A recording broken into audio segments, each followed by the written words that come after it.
এটা কি দেখা যাচ্ছে না? বেশ আসুন না, এটা তো অন্য অন্য সিনেমা। হ্যাঁ,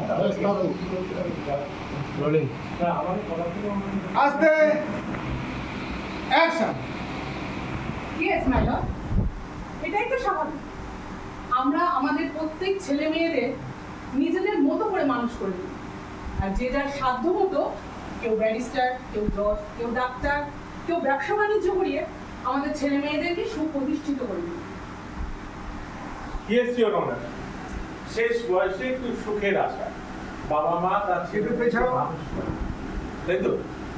কিন্তু কপাল আমাদের নেই, কপাল তো খারাপ। সেই ছেলে মেয়ে যখন দেখে না, তখন বাবা মার ঠাঁই হয় বৃদ্ধা। আচ্ছা, কিন্তু আমি খারাপ কি কিছুই বুঝতে পারলাম না। বৃদ্ধা আশ্রমে বয়স হলে বাবা মাদের একটা নিশ্চিন্ত আশ্রয়। কাটো শর্ত আরেকবার যাবো।